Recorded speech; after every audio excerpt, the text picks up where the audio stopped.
नमस्कार, सरोजिनीज किचन कलाकृतीमध्ये तुमचं सर्वांचं खूप खूप स्वागत आहे। आता नाश्त्यासाठी आपल्याला झटपट काहीतरी नाश्ता हवा असतो आणि त्यावेळी काय बनवायचा हा प्रश्न पडलेला असतो बऱ्याचदा। तर अशा वेळी जर तुम्ही कोकणी पद्धतीची जर घावन आणि ओल्या नारळाची चटणी झटपट ही बनवता येते रेसिपी, गरमागरम सर्व करता येईल। तर ही अतिशय इन्स्टंट बनवता येणारी रेसिपी आहे। तर चला आता जास्त वेळ न लावता आपण रेसिपीकडे वळूया। घावन बनवण्यासाठी आपल्याला लागणार आहे तांदूळाची पिठी। तर आता ही तांदूळाची पिठी मी बाजारातून विकत आणलेली नाही आहे, तर मी घरीच तांदूळ स्वच्छ धुवून कपड्यावरती पूर्णपणे सुकवून घेतलेले आहेत आणि ते गिरणीतून दळून आणलेले आहे आणि अशा प्रकारे ही पिठी मी तयार केलेली आहे। जाडा जुना तांदूळ घ्यायचा, तर त्याची पिठी छान पडते आणि त्याचे घावणंसुद्धा मऊ लुसलुशीत असे होतात। प्रमाण तुम्ही कोणतेही ठेवा, वाटी कप काही प्रमाण घेऊ शकता। इथे मी 2 कप तांदळाची पिठी घेतलेली आहे आणि आता ही एका मोठ्या पातेल्यामध्ये मी पिठी घालून घेते।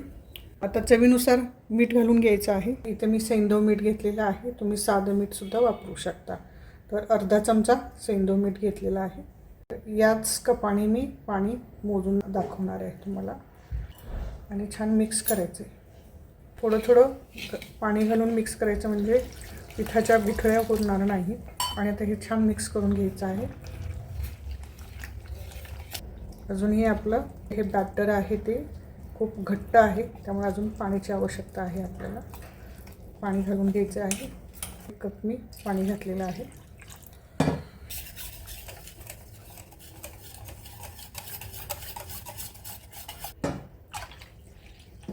म्हणजे हे जास्त घट्टही नाही ठेवायचं आहे आपल्याला। चमच्याने घालून घेऊया।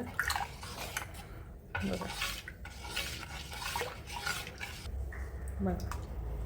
फार घट्टही नाही आणि फार पातळही नाही, अशा प्रकारची कन्सिस्टन्सी बॅटरची असायला हवी।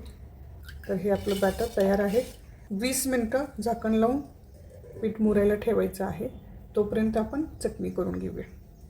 चटणी करण्यासाठी इथे मी मिक्सरचं भांडं घेतलेलं आहे। अर्ध्या ओल्या नारळाचा किस मी इथे घालून घेते मिक्सरच्या भांड्यामध्ये।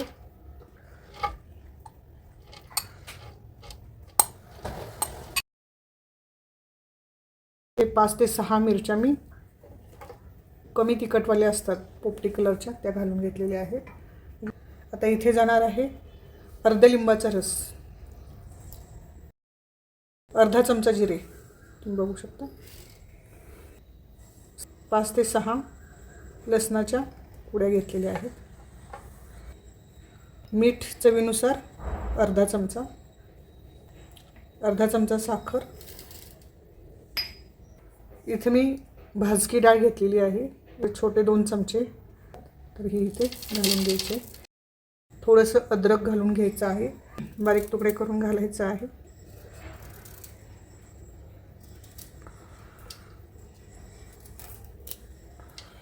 आणि सर्वात शेवटी जाणार आहे कोथिंबीर। कोथिंबीर घेतलेली आहे मी। थोडंसं पाणी घालून हे सर्व साहित्य वाटून घ्यायचं आहे। आता आपण हे छान मिक्सरच्या भांड्यामध्ये वाटून घेऊया। चटणी वाटून झालेली आहे, आपण खोलून बघू।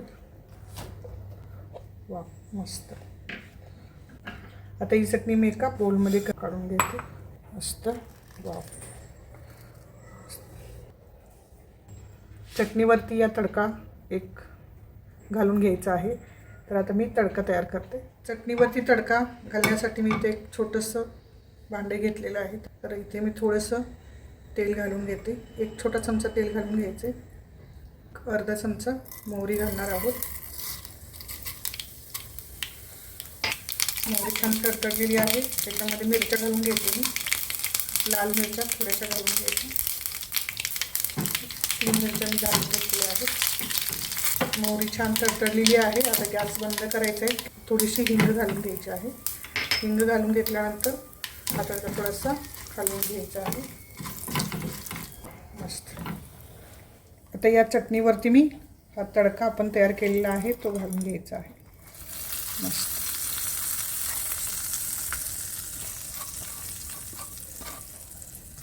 असा खमंग तडका आपण घातलेला आहे। आता ही चटणी आपण घावणसोबत खायची आहे। आता आपण घेऊया घावणं बनवायला. इथे गॅसवरती मी नॉनस्टिक पॅन ठेवलेला आहे. तुमच्याकडे जर भिडाचा तवा असेल तर त्याच्यावरती सुद्धा घावणं खूप छान होतात. आणि आता हा बऱ्यापैकी गरम झाला आहे. आपण ब्रशने तेल लावून घेऊया. पूर्ण सगळ्या तव्याला पूर्ण तेल चांगलं. आपलं घावण करण्यासाठी पीठ तयार आहे. प्रत्येक वेळी आपण हे हलवून घ्यायचं कारण हे तांदूळाची जी पिठी आहे ते खाली तशीच राहते. त्यामुळे प्रत्येक वेळी घावण घालताना असं पूर्ण ढवळून घ्यायचं आहे. घावण घालू.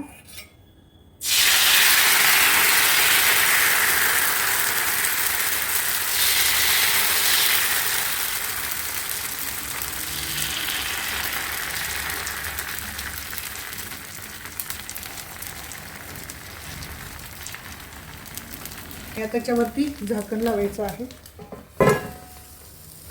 झाकण ठेवल्यानंतर 1 मिनिटभर भाजून घ्यायचं आहे.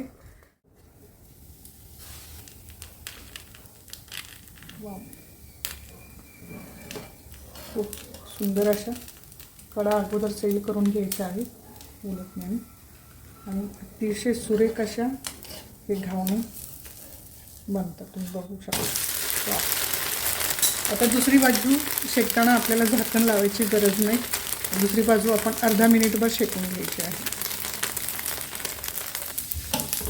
आता आपण हे काढून घेऊया.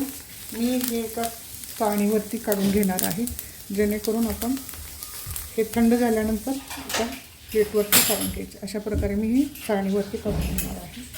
खूप सुंदर आहे. हे थंड झाल्यानंतर आपण एका प्लेटमध्ये काढून घ्यायचं आहे.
ही स्पेशल ही रेसिपी माझी तयार आहे.